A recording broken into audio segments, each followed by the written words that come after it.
हो गया है, मुकदमा केस फाइल हो गया है। 27 सितंबर उसकी तारीख है, उस दिन बहस होगी, आपको सूचना मिलेगी अखबारों के माध्यम से, टीवी चैनल के माध्यम। कोर्ट क्या कह रहा है? कोर्ट ने नोटिस दे दिया सरकार को। कोर्ट का नोटिस सरकार को गया है कि आप जल्दी से बताइए किस किस के खाते हैं, किस किस का पैसा है।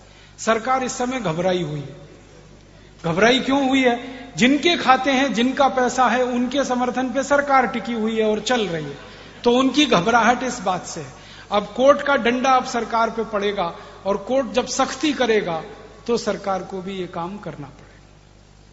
सरकार ने अभी एक पत्र भेजा है स्विट्जरलैंड में, वहां से बात आई है, और स्विट्जरलैंड सरकार पता है क्या कह रही है? भारत सरकार ने पत्र इतना कमजोर लिखा है कि हम कुछ नहीं कर सकते, दूसरा पत्र भेजो, ताकतवर पत्र भेजो, ताकि हम वो बता सकें कि किसका कितना पैसा है। लीचेस्टन नाम के एक देश में पैसा है, वहां से पत्र आ गया है कि हम भारत सरकार को सब माहिती देने को तैयार हैं, आप हमसे पूछो किसका कितना पैसा। और अमेरिका नाम का देश हमको कह रहा है कि आप इसकी लड़ाई लड़ो, मैं आपका साथ देने को तैयार। क्योंकि जो बराक ओबामा इस समय अमेरिका का राष्ट्रपति है, उसने ये काम किया है अपने देश में। आपको मालूम है, बराक ओबामा ने राष्ट्रपति बनने के बाद जितना पैसा स्विस बैंक में था अमेरिका के भ्रष्ट लोगों का, वो सब राष्ट्रीय संपत्ति घोषित किया था। 19,740 खाते पकड़े गए अमेरिका के स्विस बैंकों। वो सारा पैसा $470 अरब निकला, वो पूरा अमेरिका को वापस आया। तो अमेरिका ने अगर किया तो भारत भी कर सकता है। और बराक ओबामा कह रहा है कि मैं भारत की मदद करना चाहता हूं। एक बार किसी ने पूछा बराक ओबामा से, तुम भारत की मदद क्यों करना चाहते हो? तो कहता है कि भारत मेरे नेता का देश है। तो किसी के समझ में नहीं आया मेरे नेता का मतलब क्या होता है। तो उसने कहा, जिसको मैं नेता मानता हूं उसका देश है भारत। तो किसको मानते हो? तो उसने कहा, महात्मा गांधी। बराक ओबामा की मेज पर महात्मा गांधी की फोटो है, और उसके घर में हनुमान जी की मूर्ति स्थापित है। जब उसने चुनाव लड़ा था तो हनुमान जी की प्रतिमा भारत से मंगाई थी, उसको मंदिर बना के स्थापित किया उसने अपने घर में। बराक ओबामा आधा क्रिश्चियन है, आधा मुसलमान है, लेकिन बजरंगबली का भक्त है। महात्मा गांधी का चाहक है। तो कहता है कि बजरंगबली और महात्मा गांधी का देश है भारत, इसलिए मैं मदद करना चाहता हूं। वो तैयार है। वो भारत सरकार को कई बार कह चुका है कि अगर स्विट्जरलैंड की सरकार कुछ गड़बड़ करे तो मुझे बताओ, क्योंकि उसने अभी स्विट्जरलैंड की सरकार का स्क्रू टाइट करके पैसा निकलवाया। तो बराक ओबामा मदद करना चाहता है तो हम मदद ले सकते हैं, और वो ना भी करे तो हम अकेले भी कर सकते हैं। हम स्विट्जरलैंड के खिलाफ अंतर्राष्ट्रीय अदालत में मुकदमा करके भी ये पैसा ला सकते हैं। हम स्विट्जरलैंड से दादागिरी करके भी ये पैसा ला सकते हैं। स्विट्जरलैंड है कितना बड़ा देश, छोटा सा। आर्मी उसके पास नहीं, एयरफोर्स उसके पास नहीं, नेवल फोर्स उसके पास नहीं, पुलिस उसके पास नहीं। थोड़ा अगर हम टाइट कर दें, 1 मिनट में दे देंगे वो सारा पैसा। तो इसलिए दादागिरी करके भी ला सकते हैं, कानून से भी ला सकते हैं, संसद की मदद से ला सकते हैं, सुप्रीम कोर्ट की मदद से ला सकते हैं। रास्ते बहुत हैं, पैसा ये लाना है 110 लाख करोड़। फिर आप बोलेंगे इसका करना क्या है? करना क्या है? देश का विकास करना है, जो नहीं हुआ 62 साल। तो 110 लाख करोड़ में क्या क्या हो जाएगा? छोटी छोटी कुछ बातें बताता हूं। हिंदुस्तान में 6,38,365 गांव हैं। हर गांव में 100 उद्योग हम लगाएं। 100 उद्योग हर गांव में, इसको ध्यान से सुनिएगा। 1 नहीं, 2 नहीं, 3 नहीं, 100 उद्योग हर गांव में लगाएं तो मात्र 10 लाख करोड़ का खर्च होगा। और हमारे पास 110 लाख करोड़ है। आप बोलेंगे कौन कौन से 100 उद्योग? हमारे भारत में 2 लाख से ज्यादा गांव हैं जहां कपास पैदा होता है। जहां कपास पैदा होता है वहां सूत बन सकता है, जहां सूत बन सकता है वहां खादी वस्त्र बन सकता है। तो खादी वस्त्र निर्माण का उद्योग हर देश के, माने भारत देश के 2 लाख गांव में चल सकता है। और उनमें जो खादी बनेगी वो सब हम भारतवासी खरीदकर उसका उपयोग कर सकते हैं। अभी भारत में 1% लोग खादी खरीदते हैं। अगर 100% लोग खादी खरीदें तो 2 लाख गांव में बनने वाली सारी खादी बिक जाएगी और 15 करोड़ भारतवासियों को उससे रोजगार मिल जाएगा। आप बोलेंगे हम खादी क्यों खरीदें? खादी इसलिए खरीदिए कि उसका उत्पादन करने वाला शेतकरी जो कपास उत्पन्न करता है, खादी इसलिए खरीदिए कि कपास उत्पन्न होने से सूत बनता है, सूत बनने से कपड़ा बनता है, वो कपड़ा आप खरीदेंगे तो पैसा किसी शेतकरी के घर में जाता है। आप ये मानते हैं कि विदर्भ के शेतकरी आत्महत्या ना करें, तो उसका एक ही रास्ता है कि आप खादी खरीदें, क्योंकि विदर्भ में सबसे ज्यादा कपास पैदा होती है और कपास पैदा करने वाला ही शेतकरी सबसे ज्यादा आत्महत्या करता है, क्योंकि कपास का भाव नहीं मिलता। भाव क्यों नहीं मिलता? क्योंकि कपास के बने हुए खादी की बिक्री नहीं है। और बिक्री क्यों नहीं है? क्योंकि आप टेरिलीन, टेरिकॉट, शिफॉन, जॉर्जेट पहनते। ये टेरिलीन, टेरिकॉट, शिफॉन और जॉर्जेट आप खरीदेंगे, सारा पैसा धीरूभाई अंबानी के खाते में जाता है। करोड़पति को 10 करोड़पति आप बना रहे हैं, 10 करोड़पति को अबजपति बना रहे हैं। क्या आप सेवा कर रहे हैं देश की? कोई भी सिंथेटिक कपड़ा आप खरीद रहे हैं, पैसा अंबानी बंधुओं को ही मिलेगा। और अंबानी बंधुओं की 1 मिनट की इनकम 20,000 रुपए है। आप उस 20,000 को और 30,000 बना रहे हैं। क्या सेवा कर रहे हैं देश की? जो भूखा मर रहा है शेतकरी, उसकी सेवा करिए, उसके घर में पैसा दीजिए। और उसकी सेवा करने का एक ही रास्ता आपके पास है कि आप खादी खरीदिए। और खादी इसलिए खरीदिए कि खादी महात्मा गांधी ने पहनी, खादी लोकमान्य बाल गंगाधर तिलक ने पहनी, खादी इस देश में भगत सिंह ने पहनी, खादी इस देश में चंद्रशेखर आजाद ने पहनी, खादी इस देश के क्रांतिकारियों का कपड़ा है, खादी इस देश के क्रांतिवीरों का कपड़ा है। मैंने एक दिन सोचा कि एक एक दो दो कपड़े भी खादी के खरीदने लगे हम। हमारी तौलिया, हमारा रूमाल, हमारा एक कुर्ता, एक पजामा, ऐसे ही थोड़े थोड़े कपड़े खरीदने लगे तो करोड़ों मीटर खादी बिक सकती है इस देश में, और 2 लाख गांव में उद्योगों की स्थापना हो सकती है। दूसरा एक उद्योग इस देश में हर गांव में हो सकता है। वो क्या है? भारत में लगभग 1,75,000 गांव हैं जहां गन्ना पैदा होता है, ऊस पैदा होता है, और उस ऊस से हम गुड़ बना सकते हैं, और वो गुड़ हम सभी इस्तेमाल कर सकते हैं। तो आप बोलेंगे साखर का क्या करें? साखर का एक्सपोर्ट करो, गुड़ का इस्तेमाल खुद करो। साखर खाने में अच्छी नहीं है, गुड़ सबसे अच्छा है। साखर और गुड़ का अंतर बता देता हूं 1 ही मिनट में। आप खाना खाइए, मान लीजिए आप 400 ग्राम खाना खाते हैं एक बार में, इससे ज्यादा कोई खा नहीं पाता।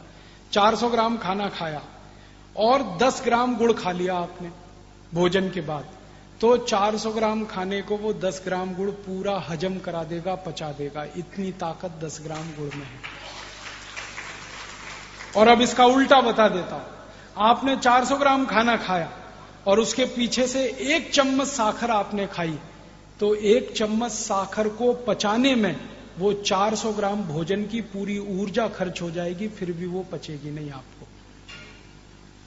इतना अंतर है साखर और गुड़ में। इसलिए खाना है तो गुड़ खाइए, साखर बंद करिए। तो आप बोलेंगे फिर ये साखर कारखानों का क्या होगा? ये चलाएंगे हम, विदेशों में बेचेंगे साखर को, जिनको खानी है खाएं, मरना है मरे, हमसे क्या, ले लो। डायबिटीज में मरो, हार्ट अटैक में मरो, कोलेस्ट्रॉल बढ़ा के मरो, हमको क्या, लेना है ले लो। फिर उनको जागृति आ जाएगी, विदेशों में भी जागृति आएगी, तो फिर वो साखर नहीं गुड़ मांगेंगे। तो अच्छा है, सब कारखाने बंद करके गुड़ बनाएंगे हम, तो सारी दुनिया को खिलाएंगे, हम खुद खाएंगे।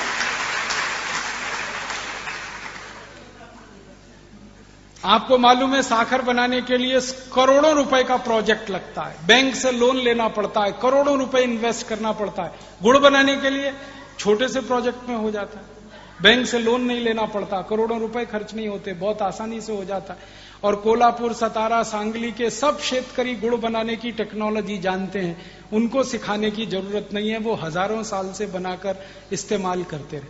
और गुड़ से भी अच्छी एक चीज है जो सारी दुनिया को हम खिलाएं, तो बात ही कुछ और है, वो है काकवी। आपको सुनकर हैरानी होगी, वो गुड़ से भी अच्छी है। गुड़ तो अच्छा है ही, लेकिन वैज्ञानिकों ने जो रिसर्च करके दिया वो बताया काकवी गुड़ से भी 100 गुना अच्छी है। और काकवी बनाना तो सिर्फ शेतकरी जानता है, इसका माने टेक्नोलॉजी उसके हाथ। हम अगर उसको प्रमोशन करें, गांव गांव में जहां भी ऊस उत्पन्न हो रहा है वहां काकवी बने, बोतल में बंद करके अच्छी पैकिंग करके सारी दुनिया में बिके, लोग खरीदने को तैयार है, क्योंकि उनको वो क्वालिटी की कोई चीज मिलती नहीं, हम दे सकते। तो दूसरा उद्योग ये चल सकता है। तीसरा एक बड़ा उद्योग हर गांव में हो सकता है तेल का। हमको मूंगफली का तेल चाहिए, शेंगा का तेल चाहिए, तिल का तेल चाहिए, सरसों का तेल चाहिए, और ये सब शेंगा तिल गांव में उत्पन्न होता है। 2 लाख गांव है जहां शेंगा होता है, जहां तिल होता है, जहां सरसों होती है। हर जगह तेल निकल सकता है गांव में। बिजली नहीं है तो भी तेल निकल सकता है। तेल निकालने का वो पहले एक छोटा सा कोलू चलता था बैल की मदद से, वो अभी फिर चल सकता है, और उसका निकाला हुआ तेल दुनिया में सर्वश्रेष्ठ है। आप जानते हैं क्यों? क्योंकि वो तेल अगर हम खाएं तो हार्ट अटैक कभी आ नहीं सकता, क्योंकि उस तेल से HDL बढ़ता है, और अभी जो डब्बाबंद तेल हम खाते हैं उससे LDL और VLDL बढ़ता है, जो हार्ट अटैक का सबसे बड़ा कारण। हमारे जो पुराने लोग थे ना, पूर्वज, वो तेल वही खाते थे जो कोलू से निकलता था। धीरे धीरे धीरे धीरे, जानते हैं उसमें खासियत क्या है? टेम्परेचर नहीं बढ़ता तेल का, बहुत धीमे धीमे निकलता है। तो तेल की सारी पौष्टिकता, जो उसका प्रोटीन तत्व है, वो जिंदा रहता है उसमें, और उसी कारण किसी को हार्ट अटैक नहीं आता था। हमारे पुरखे बहुत तेल खाते थे, तूप भी बहुत खाते थे, तो भी हार्ट अटैक नहीं आता। अभी हम डब्बाबंद तेल खाते हैं। ये डब्बाबंद तेल मशीनों से निकलता है। मशीन से जब तेल निकलता है तो टेम्परेचर इतना बढ़ता है कि तेल की सारी पौष्टिकता जल जाती है। फिर उसमें दूसरे तेल मिलाते हैं। सरकार ने उनको लाइसेंस दिया हुआ है भेड़सेड़ करने का, मिलावट करने का। आपको मालूम है, शुद्ध तेल में बाहर से आयातित बहुत सारे दूसरे तेल मिला देते हैं, और वो तेल आपको हजम नहीं होते, फिर आपके जीवन में दुख का कारण बनते हैं। तो हम शुद्ध तेल गांव गांव निकलवाएंगे, बैलों से फिर तेल का कोलू चलवाएंगे।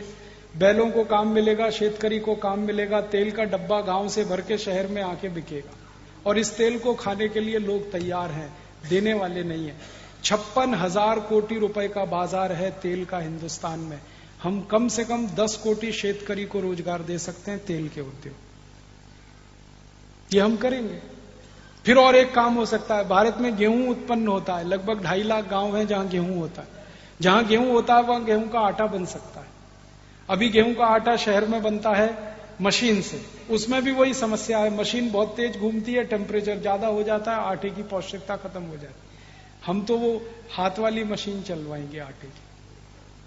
हजारों साल इस देश के लोगों ने हाथ से चक्की चला के आटा पीसा है, और जिन माताओं ने ये काम किया है उनको कभी भी पुत्र या पुत्री का जन्म देने के लिए हॉस्पिटल नहीं जाना पड़ा, सिजेरियन नहीं कराना पड़ा।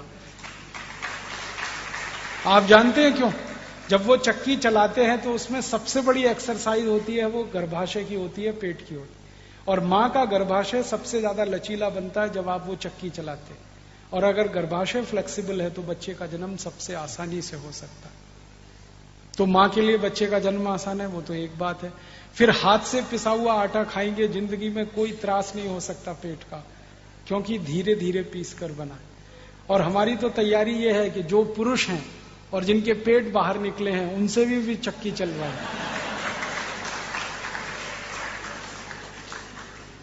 उनका भी पेट अंदर चला जाएगा, वो स्लिम और ट्रिम हो जाएंगे। ऐसे भी चक्की चलाते हैं ना, स्वामी रामदेव जी चलवाते हैं कि नहीं? फिर असली में चलवाएंगे। गांव गांव में आटा भी बनेगा, लोगों को रोजगार मिलेगा, हमको बेस्ट क्वालिटी। और आपको माहिती है, शेतकरी गेहूं बेचे तो 11 रुपए किलो, और गेहूं का आटा 26 रुपए किलो। तो गेहूं क्यों बेचना? आटा बना के बेचना ना, फिनिश प्रोडक्ट देना, रॉ मटेरियल गांव से बाहर नहीं लाना। भारत में 90,000 गांव हैं, 90,000, जहां बटाटा उत्पन्न होता है। अब बटाटा जहां है वहां बटाटा चिप्स बनवाएंगे गांव गांव से, और शहर में बिकवाएंगे। विदेश की कंपनी आके बटाटा चिप्स बेचती है 400 से 500 रुपए किलो, हम 100 रुपए किलो तो बेच ही सकते हैं। रफल्स है, हॉस्टेस है, टॉप रेमन है, ये सब 400-500 रुपए किलो के हैं। हम हमारे गांव का बटाटा चिप्स 50 रुपए 100 रुपए किलो बेचे, करोड़ों लोगों को काम मिल सकता है। फिर टमाटर पैदा होता है 65,000 गांव में, टमाटर का सॉस गांव में बन सकता है, वो शहर में बिक सकता है। अचार है, मुरब्बा है, ऐसे 100 उद्योग हर गांव में चल सकते हैं। और एक उद्योग में 10 लोगों को भी काम मिला तो 1000 लोगों को रोजगार हर गांव में मिलता है। और अगर 1000 लोगों को गांव में रोजगार मिला तो 1000 परिवार की जिंदगी सुधरेगी। इस देश का बेरोजगारी गांव से बिल्कुल खत्म हो जाएगी। और मैं तो वो दिन देख रहा हूं कि शहरों में बसे हुए लोग गांव भागकर वापस जाएंगे, क्योंकि उनके घर के पास ही उनको रोजगार मिल जाएगा। शहरों के लोग अगर गांव वापस चले जाएं तो झुग्गी झोपड़ियां खत्म हो जाएंगी। मुंबई की धारावी जो झुग्गी झोपड़ी है वो हमारे मुंह पर तमाचे की तरह से, वो इसलिए है कि गांव में रोजगार नहीं है तो मुंबई जाके उनको रोजगार ढूंढना पड़ता है। जब गांव में काम मिलेगा तो कोई झुग्गी झोपड़ी में क्यों रहने शहर में जाए। ऐसी व्यवस्था हम बनाना चाहते हैं और इस पूरी व्यवस्था को बनाने में मात्र 10 लाख करोड़ का खर्चा है और हमारे पास 110 लाख करोड़ है। फिर बचेगा पैसा 100 लाख करोड़, उसका क्या करेंगे? फिर उसके दूसरे काम करेंगे, सड़क बनवाएंगे गांव गांव। फिर उसके बाद बचेगा तो क्या करेंगे? बीज की व्यवस्था करेंगे, इलेक्ट्रिक करंट दिलवाएंगे हर गांव में। भारत के हर गांव में 24 तास इलेक्ट्रिक करंट मिले, उसके लिए 4.5 लाख करोड़ का खर्चा करना आसानी से कर सकते हैं। छोटे छोटे पावर स्टेशन बना सकते हैं, 1 मेगावाट के, 2 मेगावाट के, और 10 गांवों को बिजली सप्लाई हो वो एक पावर स्टेशन कर देगा। अभी पावर स्टेशन बहुत बड़े हैं, 1000 मेगावाट के, 1500 मेगावाट के। उनकी समस्या क्या है कि वहां जो बिजली उत्पन्न होती है 11,000 वोल्ट की होती है और घर में जो बिजली इस्तेमाल होती है वो 220-240 वोल्ट की होती है। तो 11,000 वोल्ट पे पहले बिजली पैदा करते हैं, फिर उसको स्टेप डाउन करके नीचे नीचे लाके 240 वोल्ट पे कन्वर्ट करते हैं। हजारों यूनिट बिजली फालतू में बर्बाद होती है। हम इस व्यवस्था को बदलना चाहते हैं। 1 यूनिट भी बिजली बर्बाद नहीं होनी चाहिए। क्या करें?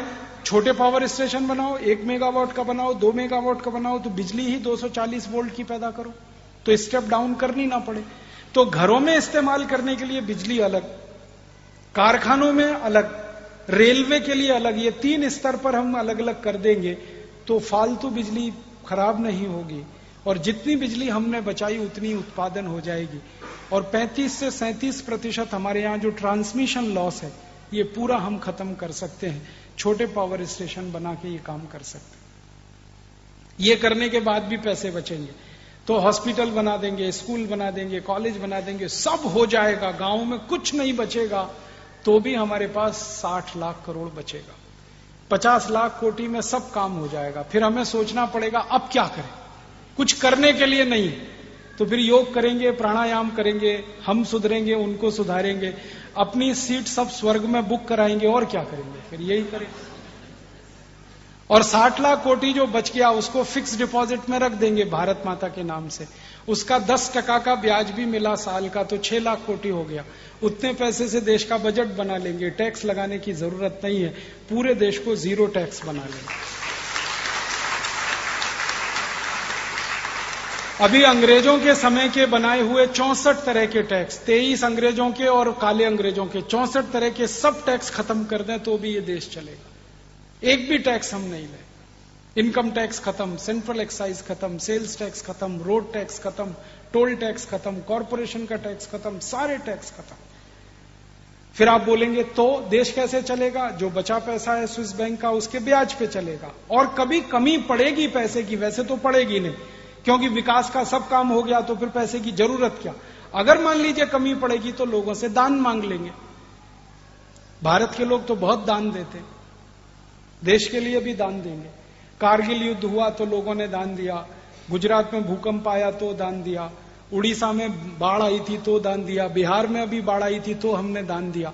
तो भारत के लोग तो दान देते हैं, दानवीर हैं, दान मांग लेंगे देश के लिए जरूरत पड़ेगी तो। और मुझे लगता है कि दान ज्यादा देंगे, टैक्स नहीं देते क्योंकि टैक्स वीर नहीं है, दानवीर है। इस देश के ऐसे बहुत लोगों को मैं जानता हूं जो टैक्स में पैसा बचाने के लिए चार्टेड अकाउंटेंट्स रखते हैं और रोज दान देते हैं लाखों रुपए का। मैं उनको कहता हूं लाखों रुपए आप दान दे रहे हो तो टैक्स में क्यों नहीं देते? वो मुझे बहुत गहरी बात कहते, वो कहते राजीव भाई भारतीय संस्कृति में कुपात्रों को दान नहीं देते। ये टैक्सेशन का डिपार्टमेंट कुपात्र लोगों का, इनको हम 1 पैसा भी नहीं दे सकते, सुपात्र को हम चाहें उतना दे सकते। मैंने एक दिन कैलकुलेशन किया, आप सोचेंगे हैरान हो जाएंगे। हर आदमी चाय के 1 प्याले के बराबर का धन, चाय का 1 प्याला 5 रुपए का है ना, हर आदमी 5 रुपए भारत देश को रोज दान दे दे तो साल भर का कुल कलेक्शन इनकम टैक्स से 3 गुना ज्यादा आता है। इतनी ताकत है दान में। और हम जब सारे टैक्स खत्म कर दें, income tax, central excise, sales tax, road tax, toll tax, तो लोग तो और ज्यादा दान दे देंगे, क्योंकि उधर से पैसा बचेगा उनका। देश के लिए दान देने में किसी को त्रास नहीं। वो ये कहते हैं कि दान लेने वाले में पात्रता होनी चाहिए। लोग तो करोड़ों रुपए देने को तैयार हैं इस देश में। तो हम दान आधारित देश चलाएंगे। और अगर कभी टैक्स लगाना भी पड़ा, मान लीजिए, वैसे तो जरूरत पड़ेगी नहीं, फिर भी हमने हिसाब जोड़ रखा है कि अगर टैक्स की कहीं कोई थोड़ी भी जरूरत पड़ी, तो भारत में जो ट्रांजैक्शन होता है रोज का, बैंक में होता है चेक और ड्राफ्ट से 1,25,000 कोटि रुपए रोज का, कैश में ट्रांजैक्शन होता है 5 लाख कोटि रुपए का, दोनों जोड़ दें तो 6,25,000 कोटि का डेली ट्रांजैक्शन है। एक साल का ट्रांजैक्शन निकालें तो 365 का गुणा कर दें। इस पूरे ट्रांजैक्शन पर अगर 2% टैक्स ले लें तो आज के टैक्स से कुल मिलाकर 3 गुना ज्यादा इकट्ठा होता है। सिर्फ 2% ले लें, और 1% ले लें तो आज के कुल टैक्स से 1.5 गुना ज्यादा इकट्ठा होता है। माने पैसे की कोई कमी नहीं पड़ेगी इस देश में। और लोग मुझे कहते हैं कि आप 64 तरह के टैक्स हटा दो, हम बहुत आसानी से आप जो कहोगे वो दान में दे देंगे। इस देश में बहुत सारे उद्योगपतियों को मैंने बात की है, वो ये कहते हैं कि आप ये कर दो काम, हम आपको गारंटी देते हैं कि 1,000 गांव को हम उतनी सुविधाएं दे देंगे जितनी शहर में है।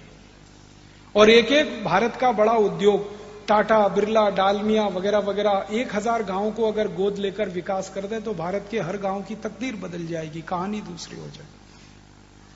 वो ये कहते हैं हमें क्या फर्क पड़ता है, जो हम सरकार को दे रहे थे टैक्स में वो गांव को लगा देंगे, हमें तो पैसे लगाने ही है। तो विकास की सारी योजनाएं इस तरह से हम बना सकते हैं, इस देश को जीरो टैक्स बना सकते हैं। और जीरो टैक्स होते ही 2 फायदे होंगे। पहला फायदा यह होगा कि महंगाई एकदम नीचे आएगी। 70% चीजों के दाम एक झटके में खत्म हो जाएंगे। जो चीज आपको 100 रुपए की मिल रही है वो 30 रुपए की। अगर हम सारे टैक्स खत्म कर दें इस देश में से, तो मैं आपको छोटी बातें बताता हूं।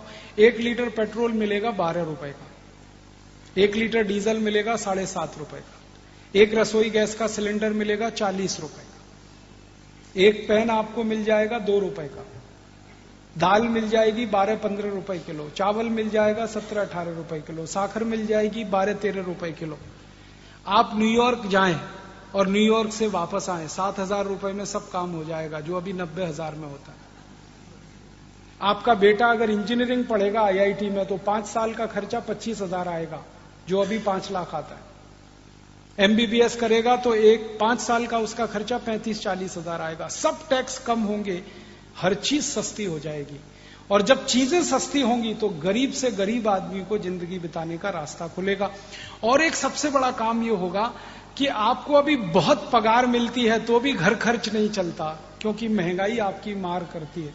फिर पगार थोड़ी सी भी मिलेगी तो घर खर्च बहुत अच्छे से चलेगा। मेरे पिताजी मुझे बताते हैं कि वो सरकारी नौकरी में पहली बार आए तो उनको 250 रुपए की पगार मिली थी। उसमें उन्होंने घर का सारा खर्च चलाया था और 3 तोला सोना खरीदा था पहली पगार से। 250 रुपए मिली थी, घर का खर्च चलाने के बाद 3 तोला 30 ग्राम सोना खरीदा था। और वो कहते हैं हर महीने में मैं 30 ग्राम सोना खरीदता था, इतनी 250 रुपए की वैल्यू थी। अब 3 तोला सोना खरीदना हो तो 30,000 तो ऐसे ही चाहिए, अब तो 45,000 चाहिए। 45,000 तो सोने के लिए चाहिए, 15-20 हजार घर चलाने के लिए, माने 50,000 का खर्चा मिले तो 3 तोले सोना खरीदे और घर खर्च चले। इतनी महंगाई बढ़ी है, इतना इन्फ्लेशन बढ़ा है, ये खत्म कर सकते हैं हम। कम पैसे में जिंदगी गुजर सकती है, कम पगार में जीवन चल सकता है। और कम पगार में जीवन चलने लगे तो 6th पे कमीशन की जरूरत नहीं, 5th पे कमीशन की जरूरत नहीं, 4th पे कमीशन की जरूरत नहीं। ये सब खत्म कर सकते हैं। व्यक्ति को असमानता से निकालकर हम समानता में ला सकते हैं। ये व्यवस्थाएं हो सकती है। और एक सबसे बड़ी बात मैं कहना चाहता हूं, अगर टैक्स खत्म हो जाए, इनकम टैक्स, तो काला धन रह नहीं सकता, ब्लैक मनी होगा नहीं। ब्लैक मनी होगा नहीं तो कोई बेईमान हो नहीं सकता, सब ईमानदार हो जाए। और जिनके पास काला धन नहीं है वो रिश्वत किसी को दे नहीं सकते। जब मनी ब्लैक होता है तभी रिश्वत दी जाती है और ली जाती है। जब काला धन रहेगा नहीं तो कोई रिश्वत देगा नहीं, कोई लेगा नहीं। तो ईमानदारी ऐसे ही पूरे देश में आ जाएगी। और एक बड़ा काम होगा, काला धन होगा नहीं तो सब धन सफेद होगा। सफेद होगा तो या तो बैंकों में जमा होगा या उद्योगों में लगेगा, व्यापार में लगेगा, या लोग उसको खर्च करेंगे। अभी भारत में 36 लाख कोटी रुपए का काला धन है। इनकम टैक्स खत्म करते ही ये सारा सफेद हो जाएगा। और जब धन सफेद हो जाएगा तो कोई भी उस धन का एक पैसा स्विस बैंक में ले जाके जमा करेगा नहीं, क्योंकि वो व्हाइट मनी है, वो ब्लैक नहीं। तो स्विस बैंकों में पैसा जाना बंद हो जाएगा। जो पैसा जमा होगा वो भारत की बैंकों में ही जमा होगा, और जो यहां जमा होगा पैसा वो यहां की समृद्धि बढ़ाने के काम में आएगा। माने बहुत जल्दी हम इस देश को सोने की चिड़िया फिर बना लेंगे, मुश्किल कुछ नहीं। एक काम हम और करना चाहते हैं कि जो बड़े नोट हैं हमारे देश में, 1000 के, 500 के, 100 के, ये बंद करना है, छोटे नोट चलाना। क्यों? अभी पाकिस्तान एक देश है जो नकली नोट छाप छाप के हमारे यहां डालता रहता है, आपको मालूम है। और हमारी करेंसी में 15% नोट अभी नकली आ चुके हैं। स्टेट बैंक ऑफ इंडिया के एटीएम से नकली नोट निकल रहे हैं, ये हालत हो गई है। कहां से आ रहे हैं? सब पाकिस्तान छाप के डाल रहा है। पाकिस्तान से जो एजेंट आते हैं नकली नोट लेकर, उनको अभी थोड़े दिन पहले सीबीआई वालों ने पूछा और कहा कि तुम 1000 के नोट लाते हो, 500 के लाते हो, 100 के लाते हो, 50 का नोट क्यों नहीं लाते? तो कहते हैं पाकिस्तान छापता नहीं वो 50 का नोट। क्यों नहीं छापता? तो एक एजेंट ने कहा कि 50 रुपए का नोट पाकिस्तान में छपे और भारत में लाकर उसको हम चलाएं तो 55 रुपए खर्च होते हैं उसमें, इसलिए हम 50 का नोट नहीं छापते, 1000 का, 500 का, 100 का। अब पाकिस्तान की इस योजना को विफल करना हो तो आप 1000, 500, 100 के नोट बंद कर दो, 50 के ही नोट रखो। और 1000, 500, 100 के नोट जिनके भी पास हैं, एक दिन रिजर्व बैंक ऐलान करे कि आप उसको एक्सचेंज कर लो, बैंक आपको 50 के नोट दे देगा। 2 फायदे होंगे, पाकिस्तान की योजना ध्वस्त। दूसरा फायदा होगा कि फिर कोई माई का लाल रिश्वत कैसे देगा वो हम देखेंगे। अभी 10 करोड़ की रिश्वत देनी है तो एक ब्रीफ केस में 1000 के नोट भर के दे आता है कोई। फिर 10 कोटी की रिश्वत देनी है तो ट्रक भर के ले जाना पड़ेगा। देने वाला भी परेशान, लेने वाला भी परेशान। कोई आदमी ट्रक भरा हुआ कहां रखेगा घर में, और जो देने जा रहा है वो कितनी जगह चेक होगा और पकड़ा जाएगा। तो घूसखोरी, रिश्वतखोरी सब अपने आप खत्म हो जाएगी।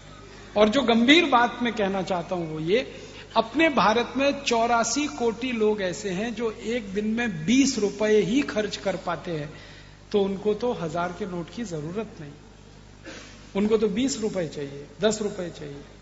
तो उसके लिए तो हमें ये करना ही पड़ेगा। बड़ी करेंसी के नोट हम खत्म करना चाहते हैं। और 1-2 काम हम करना चाहते हैं इस देश में।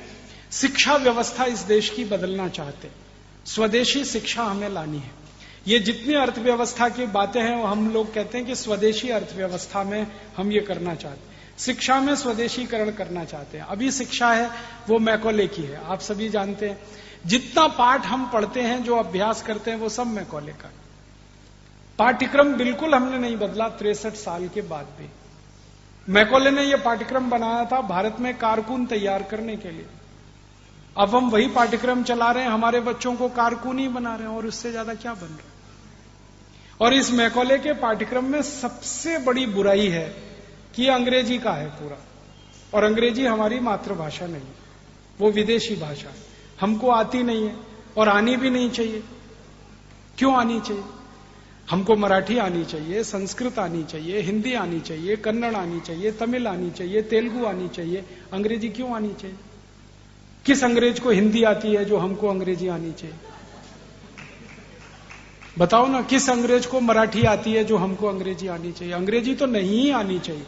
और इस देश में सबसे ज्यादा विद्यार्थी नापास होते हैं वो अंग्रेजी में, कारण की मातृभाषा नहीं है उनकी, इसलिए नापास होते हैं। बंद करो इस अंग्रेजी को, कोई नापास नहीं होगा, कोई फेल नहीं होगा।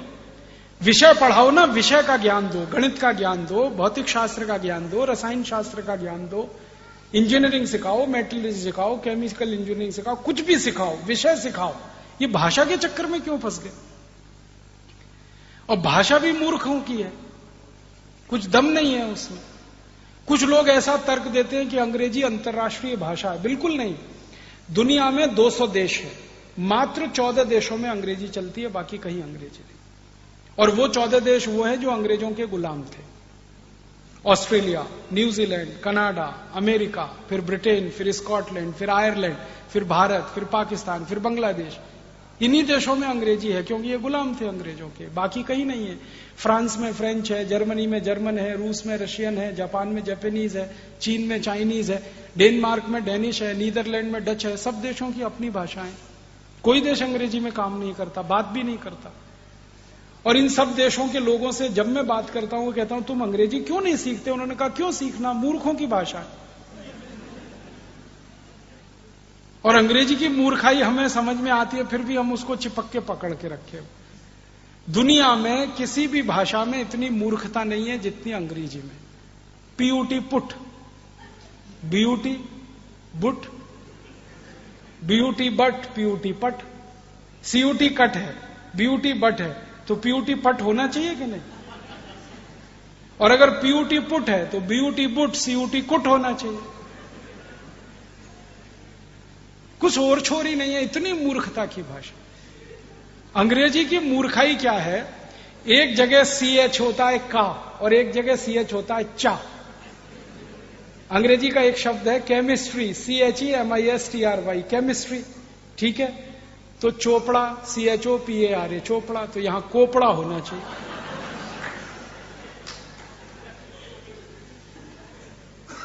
और अगर CHOPARA चोपड़ा है तो उधर केमिस्ट्री होना चाहिए, CHEMISTRY में। और जब भी अंग्रेजी के लोगों से बात करो ये क्या चक्कर है, वो कहते पता नहीं, अब है तो हम कर रहे हैं। मूर्खों की भाषा ऐसी होती है। अंग्रेजी जो है ना, बहुत बहुत बहुत बहुत रद्दी भाषा है। इसके पास शब्द नहीं है अपने। 5वीं शताब्दी में तो ये भाषा बनी है। आपको मालूम है अंग्रेजी का इतिहास मुश्किल से 1000, 1200, 1500 साल पुराना। 5वीं शताब्दी के पहले तो अंग्रेजी ही नहीं थी। पूरे इंग्लैंड और स्कॉटलैंड और उसमें लैटिन चलती थी। अंग्रेजी उसमें से उधार लेके कुछ शब्दों से शुरू हुई। फ्रेंच से उधार लिया, जर्मन से लिया, लैटिन से लिया, इससे लिया, कुछ हिंदी से लिया, खिचड़ी बना दिया उन्होंने। शब्द नहीं है उनके पास। इतनी गरीब भाषा है ये, जो दुनिया में कहीं नहीं है। इनके पास ले दे के एक ही शब्द है, अंकल। काका, मामा, मौसा, फूफा, काका का काका, मामा का मामा, मौसा का मौसा, सब एक ही है, अंकल।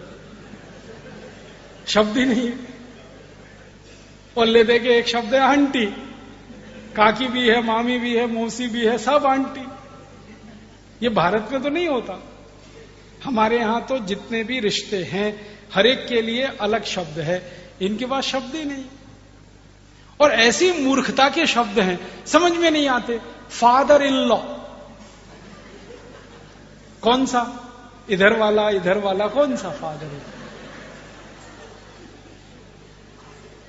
मदर इन लॉ कौन सी? इधर वाली की इधर वाली। मूर्खताओं की भाषा। अच्छा, मैं अगर आपसे हिंदी में या मराठी में ये कहूं कि ये व्यक्ति किसी व्यक्ति का साला है, ठीक है? आप 1 मिनट में पता लगा लेंगे साला है या माने उसकी बहन का भाई है, ठीक है? अगर मैं कहूं कि ये उसका जीजा है, इमीडिएट में पता लगा लेंगे। अंग्रेजी में साला और जीजा दोनों के लिए एक ही शब्द है, ब्रदर इन लॉ। अब पता ही नहीं है कि वो साला है कि जीजा है मूर्खों की भाषा की नहीं? अब ये मूर्खों की भाषा में हम फंसे हुए हैं और अपने को बहुत स्मार्ट समझते हैं। और ये मूर्खता पता है कहां तक जाती है? हम हिंदुस्तानी लोग अंग्रेजी के चक्कर में फंस के हमारा कचरा हो गया। न हम अंग्रेज हो पाए, न भारतीय रह पाए। आधे अंग्रेज आधे भारतीय। वो कैसे है? किसी के घर में जाओ तो पिताजी का नाम रामदयाल, माताजी का नाम गायत्री देवी, बेटे का नाम टिंकू। अब मैं पूछता हूं ये रामदयाल और गायत्री देवी का टिंकू कहां से आया? और जिन्होंने नाम रखा है ना टिंकू, उनको पूछता हूं आपको इसका अर्थ मालूम है? टिंकू अंग्रेजी की वेबस्टर डिक्शनरी में टिंकू का अर्थ है आवारा लड़का। जो बाप की ना सुने, मां की ना सुने, वो टिंकू है। और यहां अच्छे खासे अपने बेटे को आप टिंकू बोल बोल के टिंकू बना रहे। क्या मूर्खता के नाम रखे, कैसे कैसे नाम रखते हैं। Dablu, Bablu, Pinku, Tinku, Babli, Dabli, Twinkle, Dimple. क्या मूर्खता। कुछ नामों की कमी है अपने संस्कृत में, मराठी में, हिंदी में। क्यों आप ये फालतू अंग्रेजी नाम। और ऐसी मूर्खाई है इस देश में अंग्रेजी के नाम पे। कभी कभी कुछ घरों में मैं चला जाता हूं भोजन आदि करने के लिए, क्योंकि मैं भोजन होटल में नहीं करता, ठहरता भी होटल में नहीं, किसी के घर में ठहरता हूं, खाता भी घर में ही हूं, तो अक्सर घरों में जाता रहता हूं, तो वहां अंग्रेजी की मूर्खाई दिखाई देती है। अभी थोड़े दिन पहले मैं किसी के घर में गया दिल्ली, तो उनके एक छोटे से बेटे को माता पिता ने मेरे सामने लाके खड़ा कर दिया, ये हमारा बेटा है। मैंने कहा ठीक है, बहुत अच्छा, ये बहुत होशियार है। मैंने कहा अच्छा, ये बहुत अच्छी कविताएं सुनाता। मैंने कहा अच्छा, सुनवाओ जरा। तो उन्होंने कहा बेटे पोएम सुनाओ अंकल को। मैंने कहा मैं अंकल तो नहीं हूं। कहने लगे फिर क्या है। मैंने कहा काका बना लो, मामा बना लो, कुछ बना लो, अंकल तो नहीं हूं। जो सुविधा है बना लो, मामा बना लो, काका बना लो, कुछ कर लो। तो फिर बच्चे ने कविता सुनाना शुरू किया। Rain rain go away, come again another day, little baby wants to play. मैंने बच्चे को पूछा तुमको अर्थ मालूम है इस कविता का। नहीं मालूम। क्यों सीखा। मम्मा ने सिखाया। मम्मा को पूछा आपको अर्थ मालूम है। नहीं मालूम। क्यों सिखाया। उसकी टीचर ने सिखाया। टीचर को फोन लगाया, आपको अर्थ मालूम है इस कविता का। नहीं मालूम। किसने सिखाया। हमारे टीचर ने सिखाया। अब मूर्खों के मूर्ख कविता सिखा रहे हैं, rain rain go away, come again another day. फिर मैंने उस बच्चे को समझाया इस कविता का अर्थ है बारिश बारिश तुम चली जाओ, यहां मत आओ क्योंकि मुझे खेलना। अब भारत के बच्चे ये कविताएं गाएं, बारिश बारिश तुम चली जाओ, यहां मत आओ, और करोड़ों बच्चे ये कविताएं गाएं, भगवान ने सुन ली तो।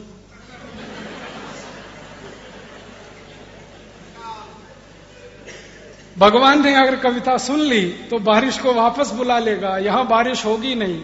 और 60% खेती बारिश पर इस देश में जिंदा रहती है।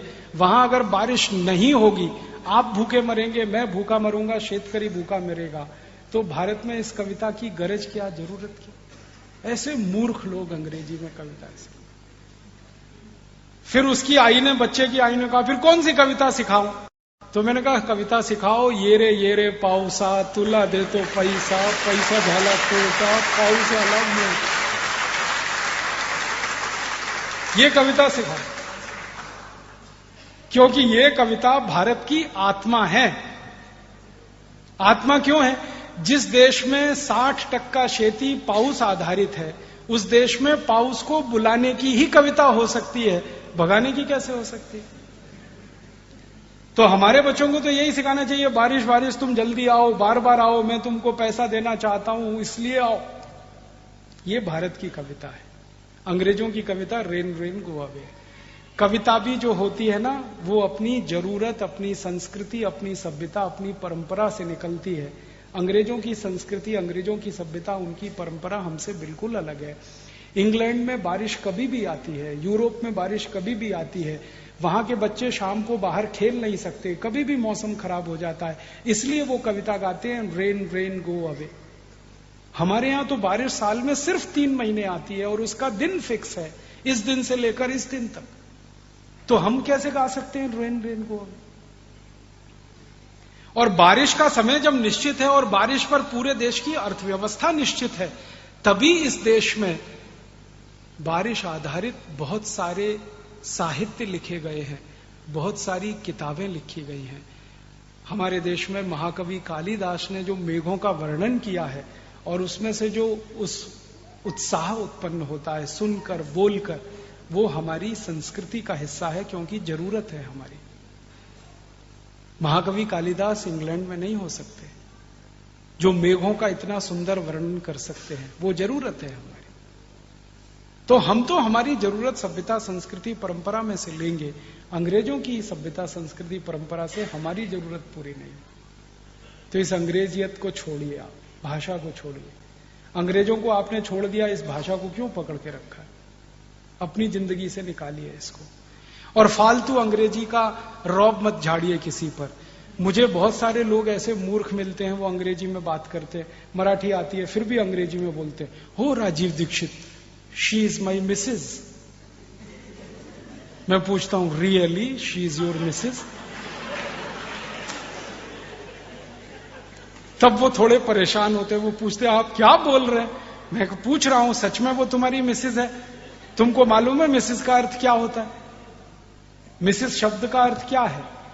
इंग्लैंड में और यूरोप में एक बड़ी खराब परंपरा है, वो आपको अच्छी नहीं लगेगी सुनने में, लेकिन मैं बताना चाहता हूं। परंपरा यह है कि कोई भी स्त्री और कोई भी पुरुष एक के साथ पूरे जीवन में नहीं रह सकता।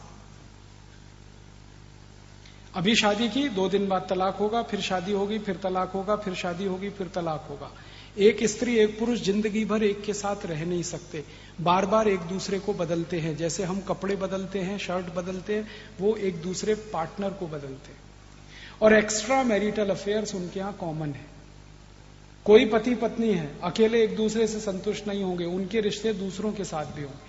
एक महिला कम से कम 10-15 पुरुषों के साथ सोएगी रात को, एक पुरुष 10-15 महिलाओं के साथ रात को सोएगा। ये हजारों साल पुरानी उनकी परंपरा है। अब इसमें होता क्या है, पत्नी तो एक ही है और पति तो एक ही है, तो पत्नी और पति तो एक एक है, लेकिन बाकी जिनके साथ आप बिस्तर में सो रहे हैं वो सब मिस्टर एंड मिसेस होते हैं। मिसेस का माने होता है धर्म पत्नी को छोड़कर कोई भी स्त्री जिसके साथ आप रात को बिस्तर में सो सके, वो सब मिसेस होती है। और यहां अच्छी खासी धर्म पत्नी को हम मिसेस बनाने में लगे हुए हैं। Oh she is my Mrs. तब मैं पूछता हूं really she is your Mrs? और मिस्टर इसका उल्टा है, पति को छोड़कर कोई भी पुरुष जिसके साथ बिस्तर में सोए वो मिस्टर है। तो यहां का पति मिस्टर नहीं है और यहां की पत्नी मिसेस नहीं है। और हमारे पास कितना सुंदर शब्द है पत्नी के लिए, श्रीमती। श्री माने लक्ष्मी, मति माने बुद्धि। सरस्वती और लक्ष्मी दोनों एक साथ, वो श्रीमती, वो मिसेस नहीं। आप मत बोलिए ये शब्द का, मिस्टर भी मत बोलिए। और सबसे खराब शब्द अंग्रेजी का है मैडम। हम अक्सर बोलते रहते हैं मैडम मैडम मैडम।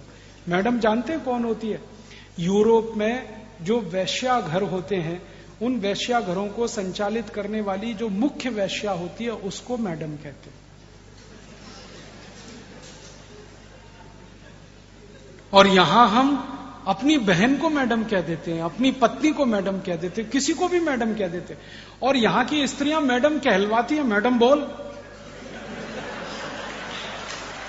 इतना दिमाग खराब है। मेरी आपको हाथ जोड़कर विनती है कि जिन अंग्रेजी शब्दों के अर्थ आप नहीं जानते, कृपया करके उनको मत इस्तेमाल करिए, नहीं तो बहुत मुश्किल आती है। क्यों फालतू में? हमारे पास या तो मराठी शब्द ना हो तो हम अंग्रेजी में बोल रहे हैं, या हिंदी में शब्द ना हो, या संस्कृत में ना हो।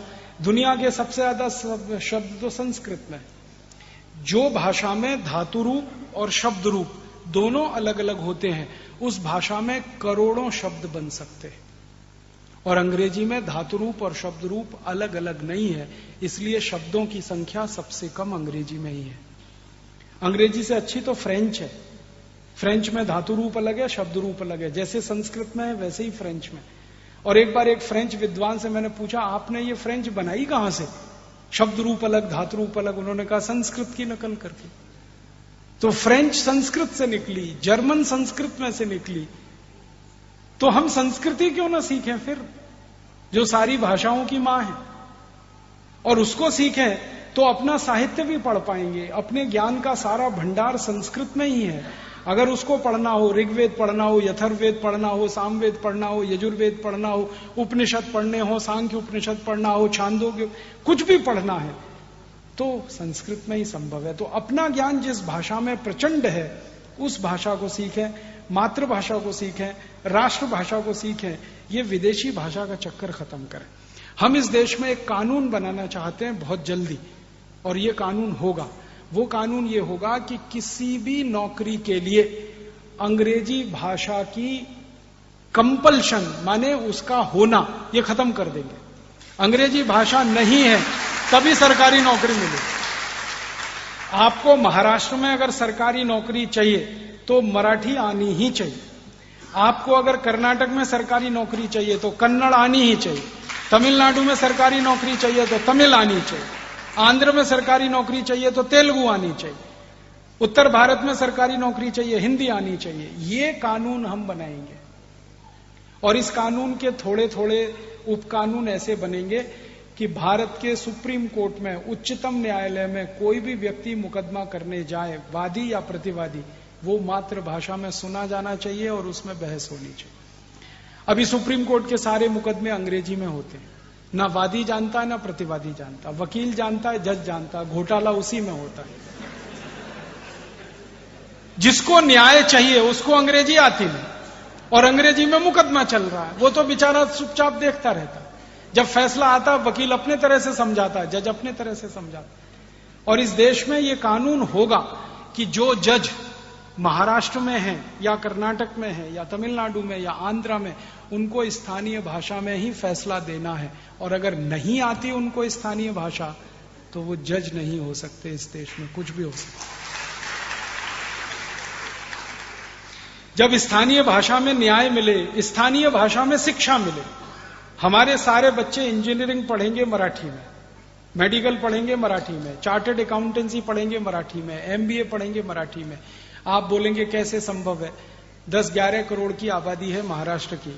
आपको मालूम है दुनिया का सबसे छोटा देश है डेनमार्क, जिसकी 30 लाख की आबादी है, मात्र 30 लाख। उन्होंने सारे इंजीनियरिंग कॉलेज डेनिश में रखे हुए हैं। डेनमार्क की भाषा है डेनिश। 30 लाख की आबादी में सब इंजीनियरिंग कॉलेज डेनिश में चलते हैं, मेडिकल कॉलेज डेनिश में चलते हैं। इतना छोटा देश अगर अपनी भाषा में इंजीनियरिंग सिखा सकता है तो 11 करोड़ का महाराष्ट्र अपनी भाषा में इंजीनियरिंग क्यों नहीं सिखा सकता? आसानी से हो सकता है। भाषांतर करना है, पाठ्यक्रम बदलना है। और मराठी में अंग्रेजी से ज्यादा शब्द हैं, इसलिए भाषांतर करना बहुत आसान है। और मराठी से ज्यादा हिंदी में शब्द हैं और उससे ज्यादा संस्कृत में शब्द हैं। माने हमारी भाषाओं के पास शब्दों की कोई कमी नहीं है, हम बहुत आसानी से भाषांतर कर सकते। और सबसे बड़ी मुश्किल पता है क्या होती है? किसी भी विद्यार्थी को जब आप अंग्रेजी में बात पढ़ाते हैं, उसको याद करने में 6 गुना ज्यादा समय बर्बाद होता है। आप उसको मराठी में सिखाइए कुछ भी, वो 2 minute, 3 minute, 5 minute, 10 minute, 50 minute, 1 घंटे में याद कर लेगा। फिर वही अंग्रेजी में सिखाइए, 6 महीना लगेगा और याद नहीं कर पाएगा, रटेगा पोपट की तरह से, तोते की तरह से। और रटा हुआ क्लासरूम में जाके वॉमिटिंग करेगा, उगल देगा और बस नंबर आने के बाद दूसरे दिन भूल जाएगा कि मैंने लिखा क्या है, उसको याद ही नहीं रहे। क्या फायदा है ऐसा पढ़ाने? मैंने एक दिन ईमानदारी से पूरा कैलकुलेशन किया, हिसाब निकाला कि जिस इंजीनियरिंग को 5 साल में हम पढ़ाते हैं अंग्रेजी में, उसी को मराठी में 2 साल में पूरा पढ़ा सकते हैं। पूरा इंजीनियरिंग 2 साल। जिस मेडिकल साइंस को 6.5 साल में हम पढ़ाते हैं, मराठी में उसको 3 साल में पढ़ा सकते हैं। एमबीए की पूरी पढ़ाई अंग्रेजी में जो हम पढ़ाते हैं 2 साल में, मराठी में 4 महीने में होता है पूरा कोर्स। माने हम विद्यार्थियों का कितना बोझा कम कर सकते हैं अगर मातृभाषा में वो पढ़े। और सबसे बड़ी बात है जिंदगी की, वो हमेशा याद रखिए आप, कि व्यक्ति जो सोचता है, चिंतन कर सकता है, विचार कर सकता है, वो मातृभाषा में ही संभव होता है। विदेशी भाषा में आप चिंतन नहीं कर सकते, विचार नहीं कर सकते। भाषांतर कर सकते हैं, चिंतन नहीं होता, विचार नहीं होता, वो मातृभाषा में ही होता है। क्योंकि मां की भाषा है ना, इसलिए वो सबसे नजदीक होती है। और मातृभाषा में किसी चीज को जितने अच्छे तरीके से आप कह सकते हैं, किसी भी विदेशी भाषा में नहीं कह सकते। तो जो सहज है, सरल है, आसान है, हमारे व्यक्तित्व से जुड़ी है, हमारी आई के साथ, हमारे परिवार से जुड़ी है, वो भाषा को प्रमुख भाषा बनाना, ये हम चाहते हैं इस देश की शिक्षा व्यवस्था में। हम चाहते हैं कानून व्यवस्था में भी मातृभाषा चले, प्रशासन में भी मातृभाषा हो, संसद में हर एक नेता को बात करनी हो, हिंदी में बोले, मराठी में बोले, नहीं तो संस्कृत में बोले, तमिल, तेलुगु, कन्नड़ में बोले, उसका भाषांतर किया जा सकता। अंग्रेजी में बोले, ये देश के करोड़ों लोगों का अपमान। पुडारी आता है, हमसे वोट मांगता है मराठी में, और फिर संसद में जाके अंग्रेजी बकना शुरू कर देता। लोगों से मराठी में वोट लिया और संसद में जाके अंग्रेजी में बात किया। इसका माने तुमने जिनका वोट लिया उनका अपमान किया। ऐसे पुडारी को हम चुन के क्यों भेजेंगे संसद, जो हमारी भाषा का सम्मान नहीं करता? और भाषा के सम्मान के साथ सारा सम्मान जुड़ा हुआ। ये अंग्रेजी है ना, तो इस अंग्रेजी की भाषा अकेली हमारे ऊपर हावी नहीं है, अंग्रेजियत पूरी हावी है। इस अंग्रेजी भाषा के चक्कर में पता है हमने हमारी भूषा भी छोड़ दी। अंग्रेजी भाषा इस्तेमाल करते हैं, अंग्रेजी भूषा भी इस्तेमाल करते हैं। टाई लगाते हैं, कोट पहनते हैं, 3 पीस सूट पहनते हैं भयंकर गर्मी में। 50 डिग्री तापमान है। इसका कानून बदला जाए, व्यवस्था बदली जाए, नियम बदले जाए, नीतियां बदली जाए और इस देश का आम आदमी पुलिस के अत्याचार से ना मरे, पुलिस के असहयोग से ना मरे, आम आदमी इस देश के पुलिस की बर्बरता से ना मरे। आम आदमी को मरना है तो अपने समय को, अपने जीवन को पूरा करता हुआ मरे, तब तो हम कह सकते हैं कि भारत आजाद हुआ है, भारत स्वतंत्र हुआ है। नहीं तो ये कहने का हमें कोई अधिकार नहीं। मैं फिर वही बात कहता हूं कि लाला जी की मृत्यु जिस कानून के कारण हुई, भगत सिंह को जो कानून के कारण फांसी हुई, वो कानून अगर 2009 में भी चल रहा है तो हमारे लिए शर्म की बात है, अफसोस की बात है। स्वतंत्रता आई नहीं है, आजादी मिली नहीं। बस इतना ही हुआ है, सत्ता का हस्तांतरण हुआ है। अंग्रेजों की सरकार की सत्ता और काले अंग्रेजों की सरकार की सत्ता, बस इतना ही परिवर्तन हुआ है। गोरे अंग्रेज अपनी सत्ता काले अंग्रेजों को सौंप कर चले गए हैं और काले अंग्रेज इस देश के लोगों के साथ वैसा ही व्यवहार कर रहे हैं जो अंग्रेज किया करते थे। और एक उदाहरण देता हूं आपको। अंग्रेजों का एक अधिकारी था, उसका नाम था डलहौजी। थोड़ा इतिहास अगर आप पढ़ेंगे तो डलहौजी के बारे में आप सब जान जाएंगे। डलहौजी सबसे ज्यादा अत्याचारी, निरंकुश, संवेदन शून्य अंग्रेज अधिकारी था। क्या किया उसने? एक कानून बनाया इस देश में, उसका नाम है लैंड एक्विजिशन एक्ट। हिंदी में अगर कहें तो भूमि के अधिग्रहण का कानून, जमीन को छीनने का कानून, जमीन को हड़प लेने का कानून, लैंड एक्विजिशन एक्ट। ये कानून डलहौजी ने बनाया। पूरे देश में इस कानून को लागू किया गया। डलहौजी ने अपनी डायरी में लिखा है कि मैंने जब ये कानून बना दिया और पूरे भारत में इसको लागू कर दिया तो इसका एक ही परिणाम निकला, करोड़ों भारतवासी भारत में भूमिहीन हो गए, लैंडलेस हो गए। कैसे? डलहौजी ने वो कानून बना के भारत के गांव-गांव में प्रवास करना शुरू किया और उसकी सरकार के अधिकारियों ने प्रवास करना शुरू किया। डलहौजी खुद लिख रहा है अपनी डायरी में कि मैं गांव-गांव जाता था, हजारों किसानों की मीटिंग बुलाता। एक एक मीटिंग में 25,000 किसान आते थे। उन सब किसानों को पूछा जाता था कि तुम्हारे पास तुम्हारी जमीन के कागज हैं क्या, जो ये सिद्ध करें कि ये जमीन तुम्हारी है? कोई किसान को ये पूछा जाए आज से 150 साल पहले कि जमीन के कागज हैं आपके पास जो ये सिद्ध करें कि जमीन तुम्हारी है, तो किसी किसान के पास कागज नहीं होते थे। क्यों? कागज बनाकर जमीन को हस्तांतरण करना इस देश की परंपरा नहीं है। इस देश में जमीन का हस्तांतरण करने की जो परंपरा है वो ये है कि मेरे पिता ने अपनी जमीन मुझे दे दी, मैंने मेरी जमीन अपनी आने वाली पीढ़ी को दे दी, उसने अपनी जमीन उससे आने वाली पीढ़ी को दे दी। तो परंपरा से ये जमीन का हस्तांतरण इस देश में होता रहा हजारों साल से। डलहौजी ने कहा कि ये नहीं माना जाएगा, कागज होना चाहिए जिस पर लिखा हो कि ये जमीन तुम्हारी है और उस पर सरकार की मोहर होनी चाहिए। अब किसी भी किसान के पास कागज नहीं और किसी भी किसान के पास मोहर नहीं अंग्रेजी सरकार की, तो इसी आधार पर डलहौजी किसानों से जमीनें छीन लेता था और वो कहता था ये जमीन तुम्हारी नहीं है, ये अंग्रेज सरकार की जमीन है। कानून का नाम था लैंड एक्विजिशन एक्ट और उसकी कार्यवाही इस तरह से हुआ करती थी। तो डलहौजी कहता है कि मैंने और मेरे सहयोगियों ने मिलकर 10 करोड़ किसानों से जमीनें छीनी। 10 करोड़ किसानों से जमीनें छीनी। डलहौजी अपनी डायरी में लिख रहा है कि ये कानून भारत में लागू होने से पहले एक भी किसान ऐसा नहीं था जो भूमिहीन हो, लैंडलेस हो। मैंने ये कानून बनाया और जमीनें छीनी, उसके बाद भारत के किसान भूमिहीन हुए, लैंडलेस हुए। तो 10 करोड़ किसानों को जिस डलहौजी ने भूमिहीन बना दिया और जिस कानून के आधार पर उसने किसानों से जमीनें छीनी, वो कानून आजादी के 63वें साल में आज भी इस देश में चल रहा है। और ऐसे ही चल रहा है लैंड एक्विजिशन एक्ट, उसमें कोई परिवर्तन नहीं हुआ, कोई संशोधन नहीं हुआ। बस परिवर्तन इतना ही है कि अंग्रेजों की सरकार जो जमीनें किसानों से छीनती थी, अब भारत की सरकार वो जमीनें किसानों से छीन लेती, हजारों एकड़ जमीनें छीन लेती। आप जानते हैं हमारे देश की सरकारों ने कुछ योजनाएं बना रखी हैं, स्पेशल इकोनॉमिक जोन करके SEZ।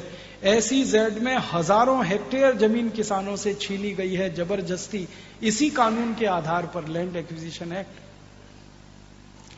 अंग्रेजों ने व्यवस्था ये बनाई थी कि भारत के किसानों से जब जमीनें छीनी जाएं तो कोई भी भारतीय किसान अंग्रेजों की अदालत में मुकदमा ना कर सके। तो लैंड एक्विजिशन एक्ट को आप चैलेंज नहीं कर सकते, ये व्यवस्था अंग्रेजों ने की हुई थी। तो अंग्रेजों के जमाने के किसानों की जमीनें जाती थी तो अंग्रेजों की अदालत भी उस मुकदमे को सुनती नहीं थी। आजादी के 62-63 साल के बाद भारत में भी यही है। जिन जिन किसानों की जमीनें छीनी जाती हैं उनकी कोई सुनवाई सुप्रीम कोर्ट नहीं करता, हाई कोर्ट नहीं करता। किसानों को झक मार के जमीन देनी ही पड़ती है। सरकार जब जमीन छीनती है किसानों से तो उसकी कीमत लगाती है 15 पैसे स्क्वायर फीट, 50 पैसे स्क्वायर फीट, 1 रुपए स्क्वायर फीट। फिर वही जमीन को सरकार बड़ी बड़ी कंपनियों को बेचती है तो उसकी कीमत हो जाती है 1500 रुपए स्क्वायर फीट। किसान से जमीन छीनी जाती है 15 पैसे स्क्वायर फीट, वो जमीन कंपनियों को बेची जाती है 1500 रुपए स्क्वायर फीट, और सरकार किसान और कंपनी के बीच में एजेंट की तरह से काम करती है, जैसे अंग्रेजों के जमाने में होता था। तब हम सब अपने आप से पूछते हैं, देश आजाद हुआ है क्या? कोई स्वतंत्रता इस देश को मिली है? अंग्रेजों के जमाने में लैंड एक्विजिशन एक्ट था, अंग्रेजों के जाने के बाद भी वही कानून चल रहा है। हमें लगता है कि आजादी अधूरी है, वो पूरी नहीं है। स्वतंत्रता तो आई नहीं है, आजादी भी अधूरी है। और एक उदाहरण देता हूं आपको। अंग्रेजों की सरकार ने भारतवासियों से पैसे छीनने के लिए, धन संपत्ति छीनने के लिए कुछ कानून बनाए थे। मैं आपको अंग्रेजों के समय की एक घटना सुनाता हूं, ब्रिटिश पार्लियामेंट के दस्तावेजों पर आधारित है। 1857 में जब इस देश में क्रांति हुई, पूरे देश में अंग्रेजों के खिलाफ विद्रोह हुआ, तो उसका परिणाम आपको शायद मालूम है या नहीं। 3 महीने में भारत की पूरी धरती, भारत की पूरी भूमि अंग्रेज विहीन हो गई थी। एक भी अंग्रेज जिंदा नहीं बचा था। 1857 की क्रांति की शुरुआत हुई थी 10 मई को मेरठ नाम के एक शहर से, उत्तर भारत। और लोगों में इतना गुस्सा आ गया था अंग्रेजों के खिलाफ कि लोगों ने अंग्रेजों के घर जला दिए थे मेरठ शहर में। एक भी अंग्रेज जिंदा नहीं बचा था, और जो घर से निकलकर भागा उसकी गर्दन काट दी थी लोगों ने, और वो चाकू जो भाजी काटने वाला उससे गर्दन काटी थी। इतना गुस्सा लोगों में था। और मेरठ में जब सारे अंग्रेज मारे गए तो दिल्ली में शुरू हो गई ये क्रांति 11 मई को।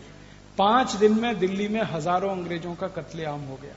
फिर बरेली में, फिर शाहजहांपुर में, फिर अलीगढ़ में, फिर आगरा में। भारत के ऐसे 350 शहरों में ये क्रांति हुई थी, सतारा में और कोल्हापुर में, पूरे भारत में, कर्नाटक में, आंध्रा में, तमिलनाडु में। भारत का कोई स्थान बचा नहीं था जहां ये क्रांति ना हुई हो। उस क्रांति में 3,64,000 अंग्रेज मारे गए थे। भारत के लोगों ने उनको मार डाला था। उन भारतवासियों ने मार डाला था जो अंग्रेजों से कभी डरते थे, घबराते थे।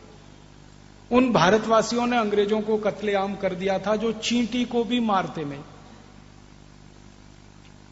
जो जानवरों को भी मारते नहीं, जीव जंतुओं को मारते नहीं। वो भारतवासी इतने गुस्से में और क्रोध में थे कि अंग्रेजों को कत्ल कर दिया। अंग्रेज बच नहीं पाए, मारे गए। 2-3 अंग्रेज बच गए उस क्रांति में, और वो भागकर लंदन चले गए। तो उनको पूछा गया ब्रिटिश पार्लियामेंट में कि तुम जिंदा कैसे बचे, बाकी तो कोई बच के नहीं आया। तो उन्होंने कहा कि हम जिंदा ऐसे बचे कि हमने अपने शरीर पर काला रंग लगा लिया था, और हम ऐसे ही दिखते थे जैसे भारतवासी, उसमें हम बच गए। भारतवासियों ने यह सोचा कि ये भी हमारे ही जैसा काला आदमी है, इसलिए छोड़ दिया हमको। तो 2-3 अंग्रेज छूटकर भाग गए। उन अंग्रेजों से पूरी कहानी सुनी ब्रिटिश पार्लियामेंट ने और पूछा कि क्या क्या हुआ। तो उन्होंने विस्तार से बताया कि 350 से ज्यादा स्थानों पर भारत में ये क्रांति हुई। 4.5 करोड़ से ज्यादा भारतवासी इस क्रांति की लड़ाई में अंग्रेजों के खिलाफ लड़े। करोड़ों करोड़ों भारतवासियों ने तलवारों का इस्तेमाल किया, हंसिए का इस्तेमाल किया, चाकू का इस्तेमाल किया, बंदूकों का इस्तेमाल किया अंग्रेजों के खिलाफ। और ये पूरी क्रांति सशस्त्र क्रांति थी, हिंसक क्रांति थी अंग्रेजों के खिलाफ। अंग्रेजों को कल्पना नहीं थी कि भारत में इतना बड़ा विद्रोह